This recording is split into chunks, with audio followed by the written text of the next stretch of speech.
c'est un dossier qui remonte à 4 ans, donc on a des nouvelles du bébé après. C'est une dame donc, de 29 ans qui était à sa première grossesse et elle avait été adressée pour un problème donc, de PAG, d'insuffisance en poids estimé, et de suspicion de cardiopathie. On n'avait aucun antécédent connu.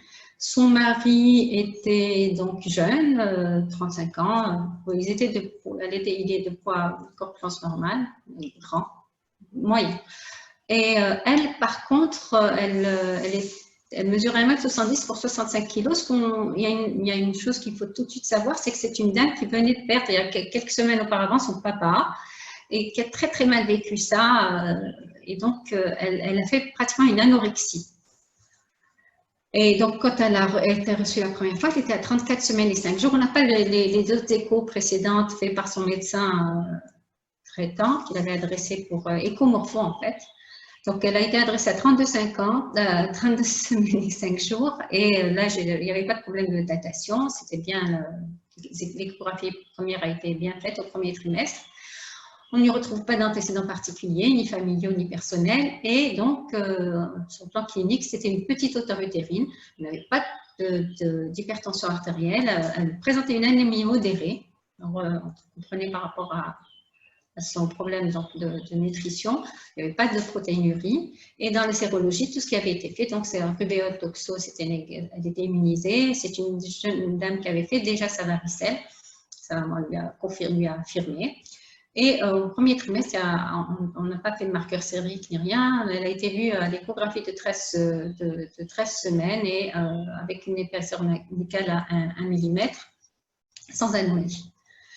Donc, quand elle la reçoit, l'échographie montre bien qu'il y a un retard de croissance, un petit pour l'âge gestationnel, puisqu'elle était à 1334 grammes, et le morphogramme a été complètement fait. Il n'y avait aucune anomalie en dehors d'un problème au niveau de l'air cardiaque. Le cervelet, par contre, était conforme, voire supérieur à ce qui était attendu.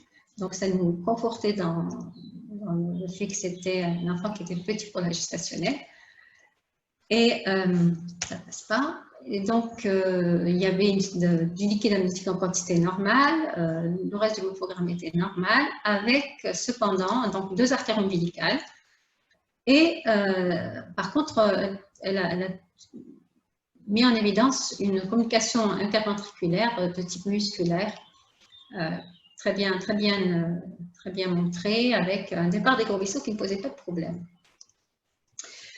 Donc, les Dopplers qui avaient été faits à ce moment-là montraient que l'artère ombilicale montrait un spectre tout à fait correct et rassurant, avec une diastole bien ample, et l'artère cérébrale également, il n'y avait pas du tout d'image de signe en faveur d'une redistribution.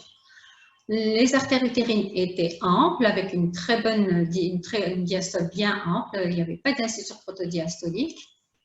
Et lorsqu'on plaçait donc avec le calcul de la machine toujours à DLAC3 et on l'a mis dans la courbe du CFEF, on voit nettement qu'il était en dessous du percentile 3. Il était donc, la machine l'avait bien estimé. Elle est revue donc avec la qualité des Dopplers qu'il y avait, malgré la présence de CV et de CIV et surtout le fait qu'il n'y avait aucune anomalie et que le fœtus allait bien. Elle a revu donc à 15 jours comme c'est recommandé et elle montre qu'il y a une croissance qui persiste avec toujours un Doppler ombilical qui est rassurant, un Doppler cérébral qui ne montre pas de redistribution non plus. L'estimation du poids donc, le situe toujours sur la même courbe de façon harmonieuse, mais bon, il n'y a pas de cassure là immédiatement. Et puis finalement, elle devait la revoir 15 jours après par rapport à ses Dopplers. Et là, elle accouche spontanément. Et finalement, à la naissance, on a un bébé un petit garçon qui a pesé 2,2 kg, qui est actuellement âgé de 4 ans, qui a rattrapé sa croissance et qui n'a pas une nécessité de geste par rapport à sa CIV. Voilà. Ensuite, elle a refait une deuxième grossesse, cette dame, depuis, et c'est une grossesse qui a évolué tout à fait normalement. Je n'ai pas de questions à vous poser, je n'ai pas préparé de questions, par contre. Voilà, c'est un dossier donc, de retard de croissance intra-utérin.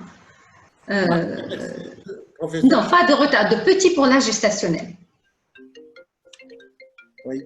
Merci, professeur Cher. Mais c'est excellent. C'est excellent, juste, je veux dire, c'est typiquement un vrai retard de croissance intra-utérin, on va dire environnemental par rapport à ce qu'on a dit. Merci beaucoup de l'avoir présenté. Ce n'est pas un vasculaire, par définition. On aurait pu penser à une anomalie du karyotype si on avait